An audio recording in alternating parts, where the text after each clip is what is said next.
Facebook, c'est plus de 3 milliards d'utilisateurs. Et rien que ce chiffre, ça le place directement à la première place de classement des réseaux sociaux les plus utilisés. Mais dans cette vidéo, vous allez voir que ce réseau, que pratiquement tout le monde utilise ou a au moins déjà une fois utilisé dans sa vie, est très loin d'être rose, comme on peut le penser. Et c'est d'ailleurs peut-être le pire des réseaux sociaux. Facebook cache énormément de choses. Et il y en a beaucoup qu'on veut pas que vous sachiez. Entre arnaques, meurtres, vidéos illégales, kidnapping. Dans cette vidéo, on va voir tout ce qui se cache derrière le plus gros réseau social du monde. Mais avant de voir tout ça, les gars, faut qu'on se penche sur l'histoire de Facebook, et plus particulièrement sur celle de Mark Zuckerberg, le créateur de Facebook, qui est devenu milliardaire à seulement 23 ans. Et d'ailleurs, c'est le même gars que plusieurs personnes prennent pour un robot. C'est assez marrant. Facebook démarre en 2004, mais faut remonter bien avant pour avoir l'histoire complète de Zuckerberg. À la base, Mark, c'est un enfant américain normal. Mais vers ses 10 ans, son père décide de faire ce qui va être décisif pour la suite de sa carrière. Il va lui offrir un ordinateur Atari. Et à l'époque, il faut bien se dire que c'était quand même une grosse dinguerie d'avoir ça. Les premiers prix, c'était environ 1000 € actuels. Donc c'est bien loin d'être quelque chose que tout le monde pouvait se payer. Donc Mark, il reçoit cet ordinateur et dès qu'il le déballe, il est fasciné. Ce qui est normal en vrai. Et après ça, il apprend directement à coder quelques éléments simples avec son père. Et très rapidement, sa famille décide de lui prendre un prof privé, un développeur web en fait, qui lui donne des leçons de code très régulièrement. Et avec ce qu'il apprend, il crée son premier logiciel, ZuckNet. Et ce logiciel, il était initialement conçu pour que son père puisse communiquer avec sa famille depuis son bureau. Et à l'époque, vous vous en doutez, c'était pas si simple que ça. Surtout que le père de Mark, il faisait des longues journées dans son bureau et il manquait pas mal à ses enfants, qui leur en voulaient en permanence. Et c'est pour ça que Mark, pour pouvoir garder le contact avec son père, sans pour autant trop le déranger,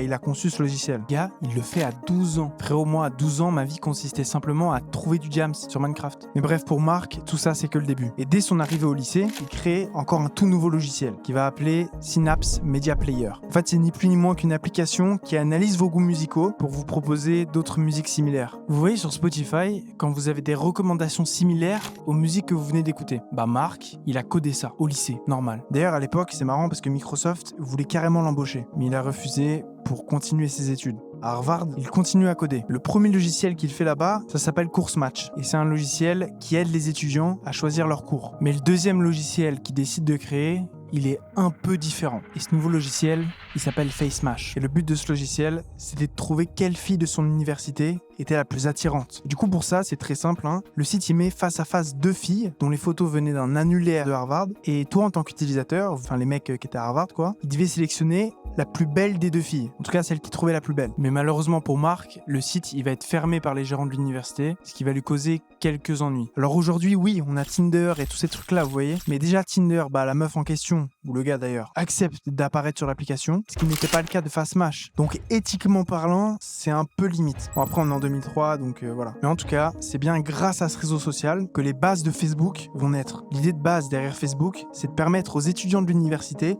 de se rencontrer et de discuter entre eux grâce à Internet. Et à ce moment-là, l'histoire de FaceMash et de ses autres projets commence à se faire de plus en plus connaître par pas mal d'autres étudiants. Et c'est grâce à ça qu'il va rencontrer 3 autres étudiants ayant la même ambition que lui de connecter les gens entre eux. Et ces 3 étudiants, c'est Cameron, Tyler et Divya. Ensemble, ils vont créer un site appelé ConnectU, qui est en gros l'ancêtre de Facebook. Mais c'est en février 2004 qu'avec plusieurs de ses amis, Mark va réellement créer Facebook. Au début, c'était simplement réservé aux étudiants d'Harvard, mais vous vous en doutez bien que le succès, il va être énorme. En seulement quelques jours, plus de la moitié des étudiants seront inscrits sur le site. Donc après ça, il décide même de l'étendre aux autres universités de la région. Il faut se dire qu'à l'époque, c'est du jamais vu. Facebook, c'est un réseau sur lequel on peut parler à ses amis et réellement reconnaître ou connaître les gens grâce à leur profil numérique. Et tout ça, ça donne une vraie impression de connexion entre les humains. Dit comme ça en 2024, ça paraît logique, mais faut se remettre dans le contexte quand même. Avant, les pages de chat en ligne, c'était des vieilles interfaces hyper rudimentaires et hyper froides. Donc comparé à Facebook, qui était déjà à l'époque relativement bien designé, ça n'avait juste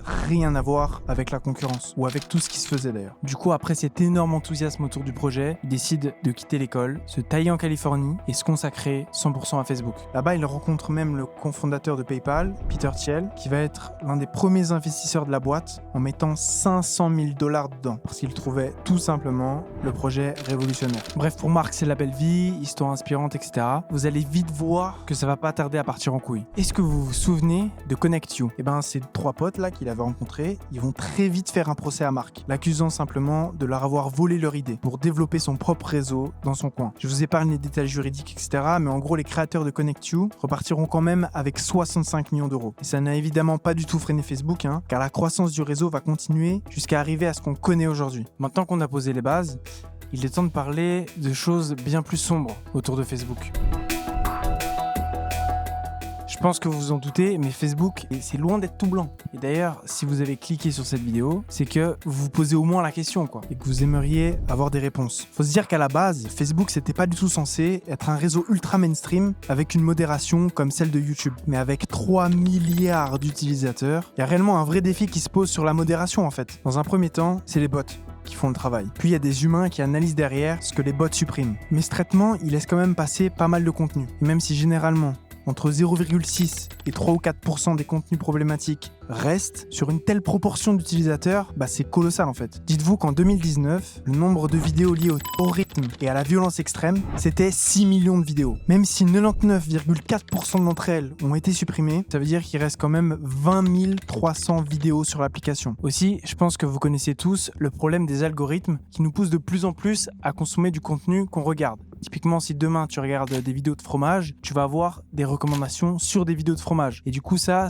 peut inconsciemment vous renforcer, vous, dans vos idées, jusqu'à consommer justement qu'une seule et même idée. Bien sûr, Facebook, vous vous en doutez, mais c'est aussi le cas, voire même plus. Car contrairement à YouTube ou TikTok, sur le réseau social de marque, on est largement encouragé à interagir avec les autres personnes. Mais en tout cas, quoi qu'on fasse, c'est quasiment impossible de tout modérer. Il y aura toujours des vidéos qui passeront entre les mailles du filet. Mais ça, encore une fois, c'est loin d'être le seul problème de Facebook. Et vous allez voir que ça va aller de pire en pire. Avant de vous parler de ce qui se cache derrière Facebook, il faut que je vous parle du serveur Discord de la chaîne. Si vous êtes intéressé par les sujets que j'aborde et que vous voulez participer réellement à l'évolution de la chaîne, que ce soit proposer vos idées, discuter avec les autres membres ou même accéder aux statistiques détaillées de la chaîne, alors je vous invite tout de suite les gars à rejoindre le serveur. Le lien est dans la description. Maintenant, retour à la vidéo et à une histoire qui fait froid dans le dos. En 2022, 2 adolescents américains ont avoué être responsables de plusieurs carjackings, kidnappings et vols aux alentours de New York. Mais là où les enquêteurs ont vraiment été choqués, c'est quand ils ont découvert les méthodes que ces malfrats utilisaient pour réaliser leurs délits. Et comme vous vous en doutez, tout ça, c'est en lien avec Facebook. Dans la plupart des cas de carjacking, ça se déroule comme ça. Un vendeur ou un acheteur propose une offre d'achat ou de vente et les deux se rencontrent. Et c'est pendant cette rencontre que le voleur dérobe soit l'argent, soit la voiture de la personne en face de lui. Ça, on va dire que c'est le carjacking template, Mais nos 2 adolescents américains, Jante Fernandez et Mark Francis, ont utilisé une méthode totalement différente. Pour attirer leurs victimes, ils ont décidé tout d'abord de publier une annonce de vente sur Facebook d'une Hyundai Kona. Et ce qu'ils vont faire ensuite, c'est vraiment terrifiant. En fait, ils se servaient de cette annonce pour attirer les personnes intéressées dans un coin tranquille de New York. Et une fois face à leur victime, ils sortaient une arme à feu et la forçaient à monter dans la voiture, sous peine d'être abattus. Après avoir fait monter tout le monde dans la voiture, ils faisaient tout simplement le tour des distributeurs de billets de la ville jusqu'à avoir totalement dépouillé leurs victimes. Ça ne s'arrêtait pas là. Loin de là. Une fois dépouillés, ils retournaient vers les voitures des personnes qui les avaient kidnappées et forçaient les victimes à leur donner les clés. Et du coup, ils leur prenaient également les véhicules. Ensuite, ils prenaient tout ce qu'il restait, que ce soit téléphone, portefeuille, etc., avant de les abandonner sans rien en plein milieu de la rue. Mais ce qui est le plus effrayant là-dedans, c'est que dans certains cas, les victimes restaient enfermées pendant plusieurs heures dans la voiture. Et elles étaient menacées et torturées si elles n'obéissaient pas exactement aux exigences des 2 adolescents. Ils ont même eu l'occasion de répéter cette histoire plusieurs fois. Bien qu'elle soit choquante, c'est loin d'être la seule qu'on retrouve sur Facebook. Dites-vous que ces événements, ils se sont produits en 2022. Et à ce jour, aucun des 2 n'a encore été jugé. Et ils risquent d'ailleurs, pour ce qu'ils ont fait, la prison à vie. Cette histoire, c'est loin d'être la seule, et c'est loin d'être la pire d'ailleurs, de celle qu'on peut retrouver sur Facebook. C'est aussi le réseau parfait pour vendre des contrefaçons. D'ailleurs, en 2022, soit la même année que l'affaire précédente, un couple de vendeurs qui faisait la promotion de ses produits s'est fait arrêter par la police en plein live. Dans la vidéo, on voit une femme portugaise nous présenter une paire de fausses baskets Adidas, avec une tonne de sacs, de chaussures et plein d'autres marques différentes derrière elle. Du coup là, on la voit en train de se faire arrêter en plein milieu de son live. Cette vidéo, elle aurait dû être supprimée initialement, mais la police a décidé de la laisser en ligne pour rappeler aux citoyens portugais que la vente et la fabrication fabrication de contrefaçon sont illégales et peuvent être sévèrement punies. D'ailleurs, sur Facebook, on trouve encore beaucoup de publicités douteuses, que ce soit directement pour des produits de mauvaise qualité ou pour des systèmes de dropshipping mis en avant. Pour ceux qui ne savent pas, le dropshipping, ça consiste à acheter un objet sur un site, puis le revendre sur un autre site plus cher. En gros, c'est de l'achat-revente. Et ce qu'il faut savoir, c'est qu'une des principales façons de réaliser du dropshipping, c'est de revendre sur Facebook. Là-bas, beaucoup d'utilisateurs sont pas avertis de ce genre de pratique, probablement à cause de leur âge, et du coup elles tombent dans le panneau, en achetant parfois des objets 10 fois leur prix d'origine. Mais tout ce qu'on vient de voir ici, c'est vraiment rien, comparé à ce qu'on va voir maintenant. Comme on l'a dit un peu plus tôt, même sur un réseau mainstream comme Facebook, on retrouve des tonnes de vidéos mettant en scène des scènes de violence, de la pornographie et d'autres nombreux termes se terminant tous par Philly, ce que je vais éviter d'ailleurs de prononcer sur YouTube, mais bref, vous voyez l'idée. 14h. 26 avril 2017, Cleveland, une fusillade a lieu aux États-Unis. Et ce qui s'est passé ce jour-là a été entièrement filmé par Steve Steffen, qui est également l'auteur du crime commis. Ce jour-là, Steffen se promène en voiture dans la ville, avec une arme sur lui. Sans aucune raison particulière, il décide de sortir de sa voiture avec son arme et commence à se filmer. À ce moment-là, Robert Lee Godwin, un vieil homme de 74 ans, passe par là avec un gros sac à dos sur lui pour ramasser des canettes qui ont été jetées par terre. Mais dès que Stevens le voit, il se dirige vers lui et lui demande de prononcer un nom, celui de Joy Lane. C'était le nom de la dernière femme avec qui Stephens avait une relation amoureuse. Après que Robert a prononcé ce nom, Stephen lui répond simplement « C'est à cause d'elle que cela va t'arriver », avant de sortir son arme et lui tirer une balle dans la tête. Ce qui est terrifiant dans tout ça, c'est que la vidéo a été filmée pratiquement comme un simple vlog. On voit le tueur raconter brièvement sa vie et ses problèmes en se filmant avec un téléphone d'une main et avec une arme dans l'autre main. En plus, on le voit à plusieurs reprises faire entre guillemets le show. Après avoir tué Robert, Stephens prend la fuite. Et à partir de là, une véritable chasse à l'homme commence. Et c'est à partir de ce moment-là que Stephens publie sa vidéo sur Facebook. Cette vidéo, évidemment, elle passera pas inaperçue et elle restera en ligne pratiquement 2 heures. Donc du coup, il y a plusieurs milliers, peut-être millions de personnes qui l'ont vue avant qu'elle soit supprimée. Après ça, sa cavale va durer 2 jours et la traque s'étend sur plusieurs états. Il y a même une prime de $50 000 qui est mise sur sa tête. Finalement, il se rend dans un McDonald's où un employé le reconnaît et fait exprès de retarder sa commande pour pouvoir bien évidemment appeler la police. Malgré ça, Stephen y sent le piège et il prend la fuite juste avant l'arrivée de la police, qui va ensuite le prendre en chasse jusqu'à finalement réussir à l'arrêter. Mais à ce moment-là, Stephen sort à nouveau son arme et se tire une balle dans la tête, en se tuant évidemment sur le coup. Au final, il a tué un homme qui n'avait rien fait avant de se suicider parce qu'il a vu qu'il avait aucune issue, le gars. Faut vraiment se dire que cette vidéo, c'est sûrement l'une des pires tragédies que l'on ait vues sur Facebook. Mais malgré ça, il y en a d'autres qui ont encore plus fait parler d'elle. Et pour le coup, la prochaine, c'était pas vraiment une vidéo, mais un live. On va voir comment un homme s'est fait kidnapper et torturer pour un live Facebook. En janvier 2017, 4 jeunes américains, Jordan Hill, Tesfaye Cooper, Brittany Conviton, 18 ans, et Tyneesa Conviton, 24 ans, vont kidnapper un homme décrit comme, entre guillemets, instable. Tout commence lorsque les parents de l'homme instable le déposent au McDonald's, où il a rendez-vous avec l'un de ses futurs agresseurs, qu'il considérait malheureusement à la base comme un ami. À ce moment-là, son futur agresseur le convainc de monter dans une camionnette qu'il venait de voler. Mais après ça, l'agresseur l'emmène à l'appartement de l'une des 2 filles du groupe, où ils vont tous se rassembler. Et c'est juste après leur arrivée que les agresseurs commencent à filmer l'homme et à diffuser tout ça sur Facebook. Dans leur live, qui dure seulement 30 minutes, c'est pratiquement rien comparé aux plus de 5 heures pendant laquelle la victime a été retenue captive. On les voit le torturer et le frapper. Les agresseurs ne s'arrêtent pas là, ils coupent progressivement les cheveux et le mutilent, tout en l'humiliant et en le forçant par exemple à boire l'eau des toilettes ou aller chez le sol. Ils iront même jusqu'à appeler la mère de l'homme kidnappé pour lui demander une rançon de $300. Et tout ça en riant, se moquant de lui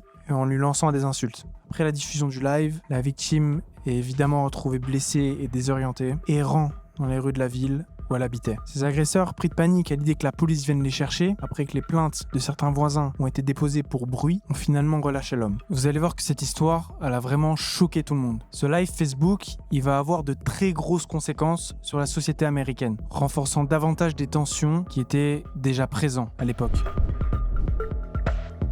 Facebook, comme beaucoup d'autres réseaux sociaux, c'est un super moyen en vrai pour les prédateurs qui cherchent à attirer de nouvelles victimes. En 2018, Eleni Topaloudi, une jeune femme grecque de 23 ans, décide de partir vivre sur l'île de Rhodes. C'est une des plus grandes îles de Grèce et elle y va notamment pour y faire ses études. Mais un jour, sur cette île, elle reçoit un message Facebook d'un certain Alexander Louka, un Albanais vivant en Grèce. Et c'est là que les problèmes vont commencer. Ce gars-là a affiché sur son profil Facebook un style de vie sportif, se montrant en train de participer à des marathons de charité et à d'autres activités toutes valorisantes. Et ça a tout de suite attiré Eleni. Et c'est comme ça que les deux ont commencé à discuter sur Facebook. Au départ, ils échangeaient simplement des compliments et parlaient de leur vie respective, mais rapidement, ça va aller un peu plus loin, jusqu'à ce qu'ils décident de se rencontrer. Bon, rien d'extravagant, hein. Ils avaient simplement prévu d'aller manger au kebab du coin, mais dès le départ, c'était Alexander qui devait venir la chercher chez elle. Le jour J, il est bien venu la chercher, hein, comme prévu, mais dans un pick-up. En réalité, ce pick-up, il a rien de bien particulier, mais ce qu'il y a de dérangeant là-dedans, c'est qu'à l'arrière du pick-up, il y a un homme, qu'Eleni remarque d'ailleurs immédiatement. Un peu confuse, elle leur demande des explications. Elle trouve étrange qu'Alexander ramène un boug à leur premier rendez-vous, et le deuxième homme de la voiture, il se présente comme Maloney Cooker. Elle pense alors qu'Alexander voyait tout simplement cette sorte de rencontre, pas comme un date, mais justement plus comme une rencontre amicale. Mais en réalité, ce deuxième homme, c'était pas n'importe qui. C'était le fils d'une puissante famille de la ville. Il possède d'ailleurs une grande partie des bars de la ville, des restaurants et des institutions locales, en plus d'être, logiquement, particulièrement riche. Il a déjà eu de nombreux problèmes de justice, mais ses ennuis, ils étaient souvent résolus grâce à l'argent familial, ce qui lui donnait un sentiment d'impunité totale. D'ailleurs, la famille, elle possédait aussi le pick-up dans lequel ils étaient venus chercher Eleni, et aussi une grande maison de vacances près du fast-food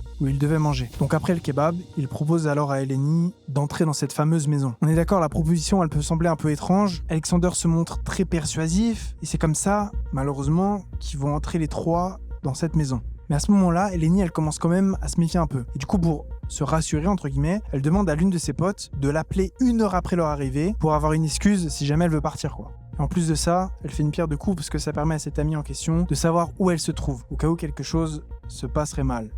Malheureusement, ça suffira pas à empêcher ce qui s'est passé. Car l'heure en question arrive, sa pote l'appelle.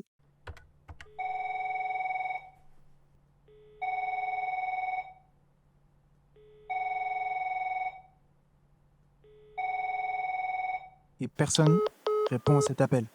Le téléphone Your call has been forwarded to an automatic voice message passe system. directement sur la messagerie. Son amie pense probablement qu'elle a changé ses plans, que son téléphone n'a plus de batterie. Après tout, il faut se dire que le message initial qu'Eleni avait envoyé ne laissait en rien présager qu'elle était concrètement en danger, quoi. Pourtant, elle l'était bel et bien.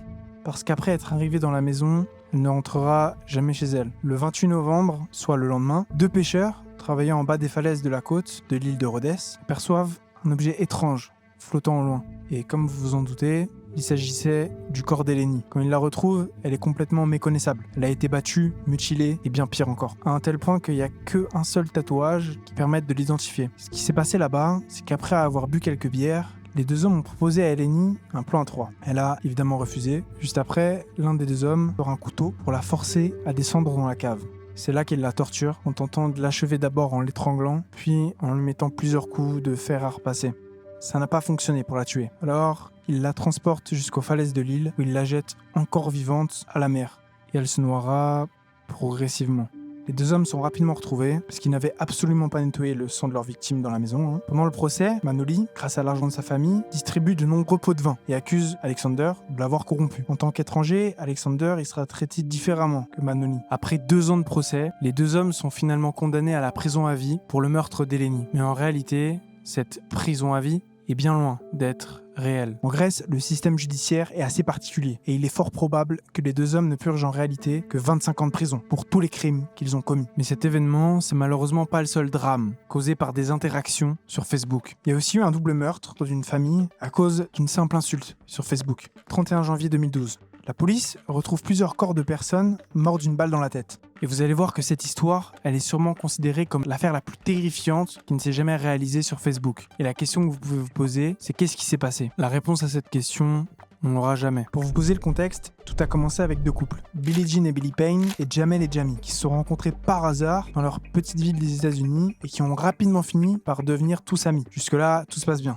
Mais les problèmes ont commencé quand Jamel a raconté qu'elle se faisait harceler et insulter très régulièrement par quelqu'un qui publiait sur sa page Facebook. Et elle pensait initialement que la personne qui faisait ça, c'était Jean. Dans sa théorie, il aurait fait ça par jalousie, mais cette histoire, dites-vous qu'elle est allée tellement loin que Jamel a carrément demandé de l'aide à ses parents pour modérer sa page Facebook. Ils ont même essayé de convaincre les harceleurs d'arrêter, mais ça n'a servi à rien. Les parents de Jamel, c'était des personnes assez protectrices. Elle vivait encore chez ses parents, mais elle leur cachait son petit ami de l'époque. Mais cette histoire, c'est malheureusement allé plus loin que Facebook, car un jour, Jamel reçoit dans son jardin un caillou bijou, avec attaché un papier. Et sur ce papier, il y a marqué 2 noms, ceux de leur couple d'amis, Billie Jean et Billy Payne. Et ça a tout de suite confirmé la théorie initiale qu'avait Jamel. C'était eux qui lui en voulaient et qui n'arrêtaient pas de l'insulter. Étonnamment, après ça, les choses se sont calmées, pour un temps en tout cas. Et ils se sont simplement retirés mutuellement d'amis sur Facebook. Mais la question que vous vous posez sûrement, c'est pourquoi est-ce qu'ils ont fait ça? Par jalousie? La réponse à cette question, on ne la saura jamais. Et vous vous en doutez, c'est qu'il y a un truc qui s'est passé qui est assez grave. En fait, Jamel et son mari se sont rendus là où habitaient Billie Jean et Billy Payne.